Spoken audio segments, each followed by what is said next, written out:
E aí, pessoal, como é que vocês estão? Tudo bem? Tudo beleza? Bom, sejam bem-vindos a mais uma videoaula. Vamos dar continuidade sobre a Lei 8.112. Falamos na aula anterior sobre remuneração e vencimento. Hoje falaremos sobre as vantagens pecuniárias.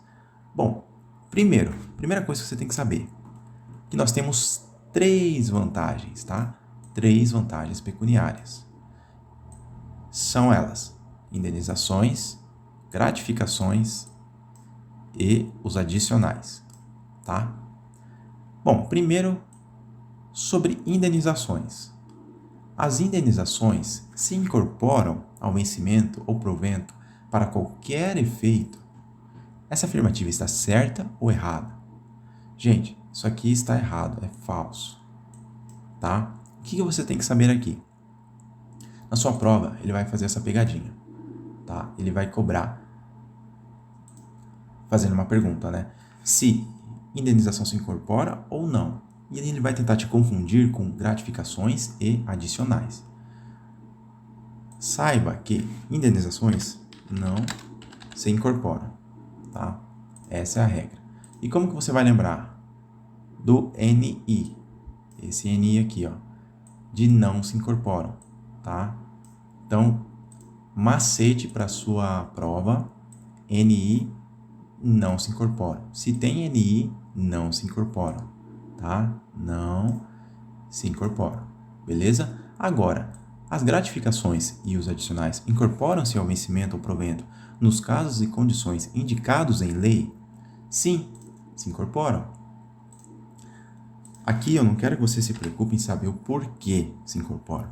Você tem que saber que se incorporam, tá? É assim que vai cair na sua prova. Então, não perca tempo. Grave isso, entenda que gratificações adicionais se incorporam, tá?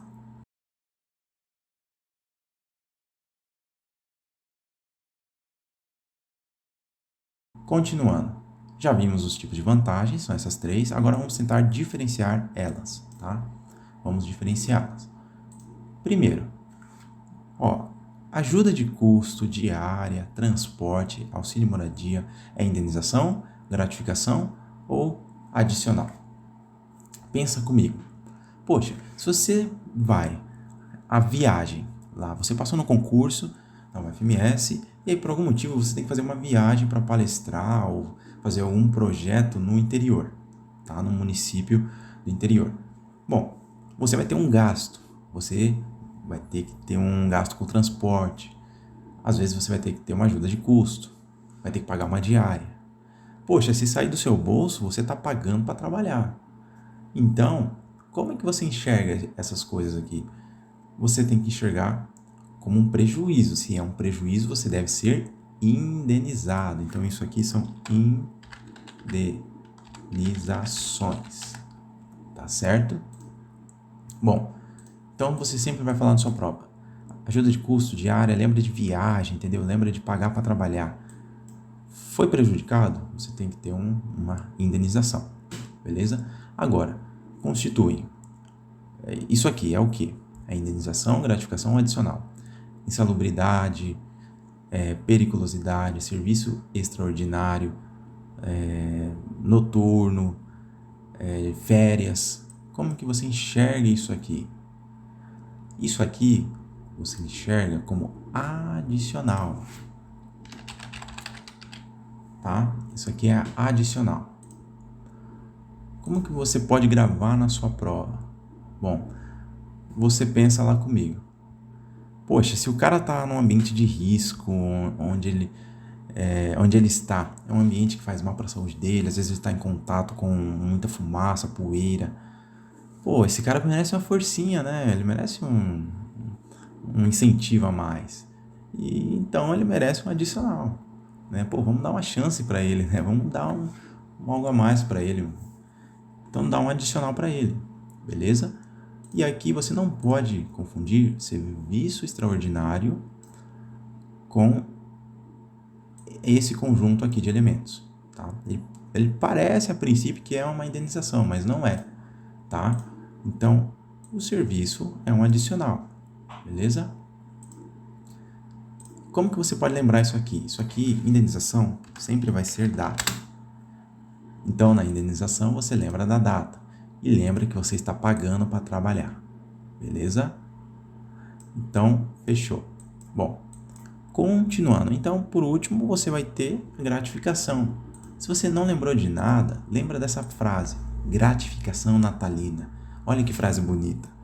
Isso aqui, gratificação, é para você lembrar da gratificação natalina, tá? Que é uma outra espécie de vantagem pecuniária. Fechou? Que é a redistribuição pelo exercício de função de direção, chefia e assessoramento.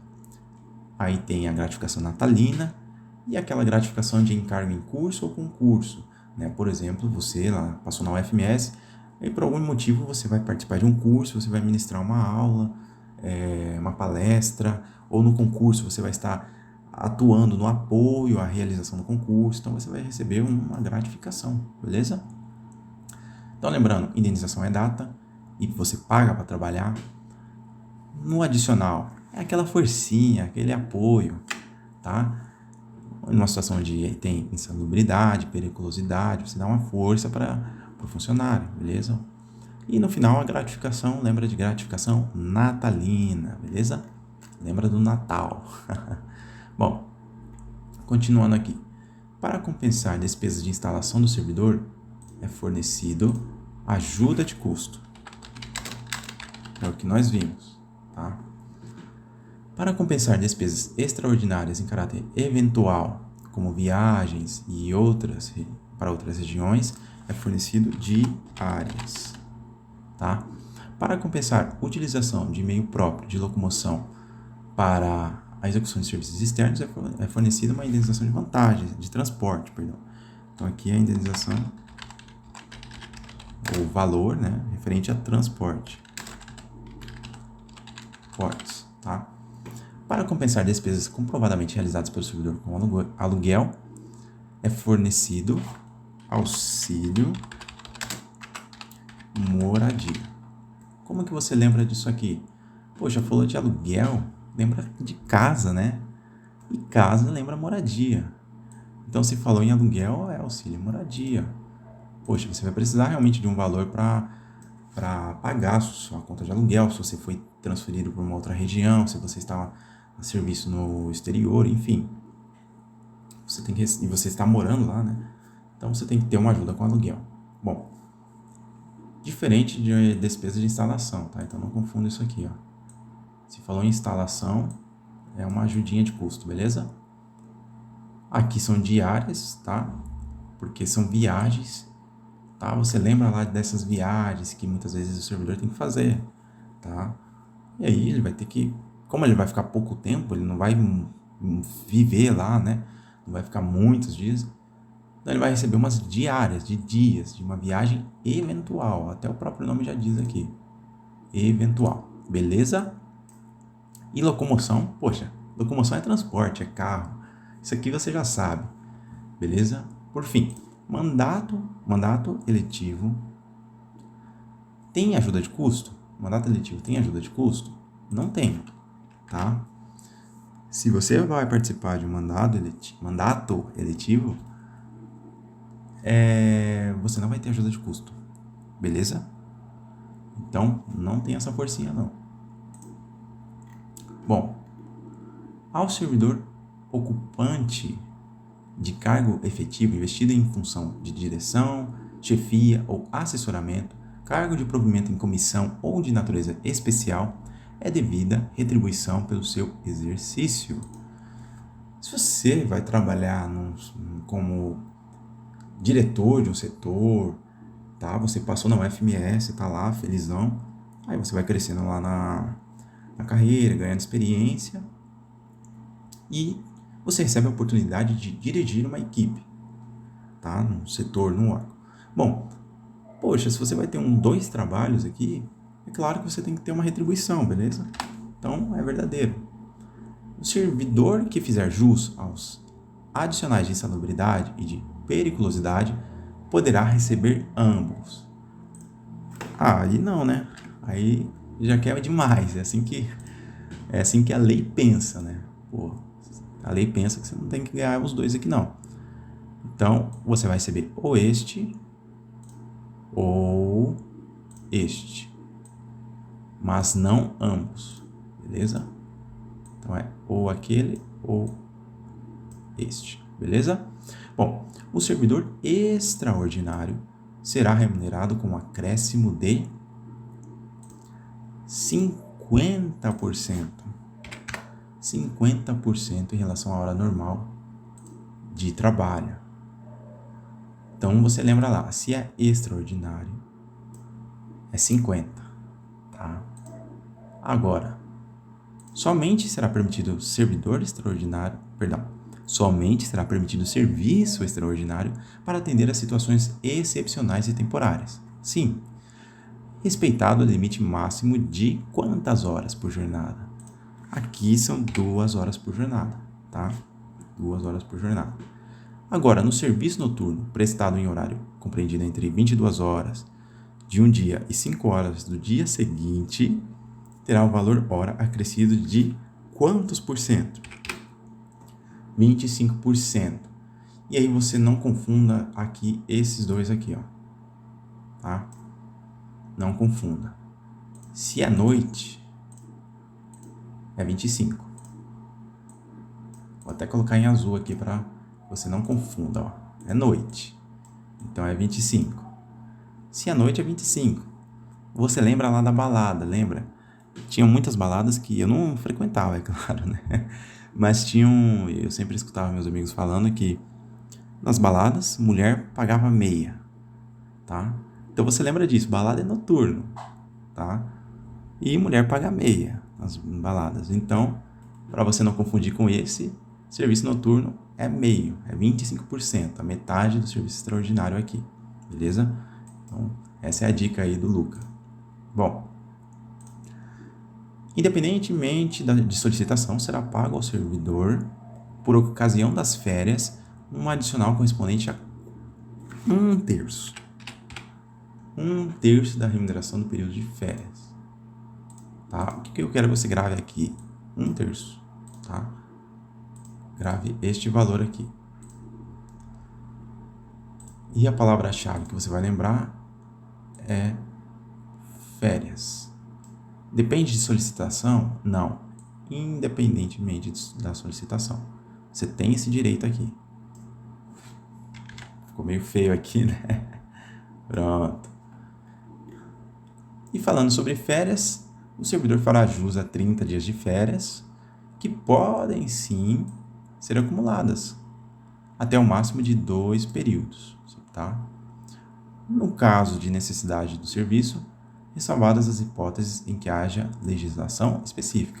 Você pode tirar 15 dias de férias num mês e 15 dias no outro, beleza? E aqui fala que as férias poderão ser parceladas em até 3 etapas, desde que assim requeridas pelo servidor e no interesse da administração pública. Que é o que a gente falou, pode ser, né, não são somente 2, mas são 3, tá? Então, é que aqui a gente está falando de acumulação. Elas podem ser acumuladas até 2 períodos. Agora, elas podem ser divididas. O que é esses 2 períodos aqui? Por exemplo, você acumula 30 com 30, tá? Aqui já são divisão das férias. Você pode dividir ela em 3 etapas. Fechou? É isso. Bom, sobre licença. Aqui, para que fique fácil a memorização, eu quis contar uma historinha. E nessa historinha tem palavras-chave tá? Que vão te ajudar na hora da prova. Bom, a história é a seguinte. Meu parente está doente. Minha esposa se mudou. Pensei em me alistar no exército, mas decidi ser político. Lá eu me capacitei para defender os meus interesses. Foi assim que eu mantive minha classe. Meio arrogante isso aqui. Bom, mas aqui, brincadeiras à parte, o que eu quero que você lembre? Aqui são exemplos de licenças, tá? São situações onde serão concedidas licenças. Primeiro, o que é esse parente? Ele se refere à doença de pessoa da família. Você pode tirar uma licença se, por exemplo, sua mãe estiver doente, Aí você pode tirar uma licença, tá? No caso, essa licença vai até 150 dias a cada 12 meses. Então, você tem um intervalo de 12 meses. Aí é o seguinte, nessa licença você recebe remuneração? Se for 60 dias, 2 meses, você pode receber. Agora, se ficou muito tempo, aí você não vai receber não, infelizmente. E uma observação, ela vai suspender o estágio probatório. Lembra lá que a gente viu que licença ela suspende? Nesse caso, ela vai suspender sim. E será concedida se não tiver outro jeito. Se você tiver realmente que cuidar lá de sua mãe, aí, beleza, recebe essa licença aí de 150 dias para cuidar, tá? Até 60 recebe, 90 não. Bom, afastamento do cônjuge, que é essa palavra-chave esposa aqui. Se o seu marido, sua mulher se mudou por motivo de trabalho, né, de concurso e tudo mais, aí você pode receber uma licença. Aqui no caso não tem um prazo, tá? E justamente por isso também não tem remuneração, então você não recebe nada. E ela vai suspender o estágio probatório. Agora, em caso de serviço militar, também não tem prazo. Você pode receber uma licença, mas não tem remuneração também. Só que a condição é que você tem que reassumir até 30 dias. Então, militar é 30. Militar é 30. Lembra disso. Nesse caso, não suspende o estágio probatório, olha só. É o diferentão. Esse cara aqui é o diferentão. Vamos até pintar ele aqui diferente. Ó, ele é o diferentão, pô. Não suspende estágio. Para atuar em atividade política. Se for, no caso de escolha partidária, da escolha partidária para o registro, esse processo aqui, esse prazo, você pode receber uma licença, mas não remunerada. Do registro até o 10º dia após a eleição, você pode receber, você recebe, beleza? Mas até 3 meses. Então, fique esperto nisso aqui, tá? Muita atenção aqui, porque existem 2 casos para atividade política. Suspende o estágio, beleza? Não tem uma mãezinha não, aqui suspende sim. Capacitação. Você vai se capacitar. Você pode receber uma licença de até 3 meses a cada 5 anos. Então não tem como ficar pedindo toda hora licença, senão você não trabalha. Só fica aí fazendo capacitação e nada de trabalhar. Então não é assim. 3 meses você pode e você vai receber uma bufunfa, pô. Você vai receber dinheiro. Que legal isso aqui, né? Observação que tem que ser de acordo com o interesse da administração. Assim como para assuntos particulares também tem que ser de acordo com o interesse da administração. E você pode resolver os seus problemas, seus BO particular, até 3 anos consecutivos. Não vai receber dinheiro. E cabe interrupção a qualquer tempo. Tá? Então, olha como o 3 ele aparece muito aqui. Tá? 3 meses, 3 meses aqui e 30 dias. Tá? E por fim, mandato classicista, isso mesmo, vai de acordo com o prazo do mandato. Bom, e aqui a remuneração não recebe também, beleza? Então é isso que você tem que gravar. O mais importante é aqui, ó, doença de pessoa de família, 150 dias, não confunda aqui, tá? Na remuneração. Por fim, gente, para não ficar grande aqui, ó, acerca da licença por acidente em serviço, a prova do acidente será feita no prazo de 5 dias. 5 dias. Prorrogável quando as circunstâncias o exigirem, conforme a análise da comissão competente. Tá? Aqui não tem muito mistério, é você gravar mesmo a quantidade de dias, os 5 dias. Tá? E é isso. Gente, para não ficar grande esse vídeo, paramos por aqui, depois vamos ver a última parte. Você já está no final aqui da revisão da Lei 8.112. Compartilha, gente, dá o joinha, eu gostei e comenta, tá? Vamos crescer junto, vamos passar nessa prova da UFMS e vamos embora, beleza? Fechou, um grande abraço. Gaguejei aqui horrores. É um cansaço aqui, mas tamo aí. Grande abraço e fica com Deus.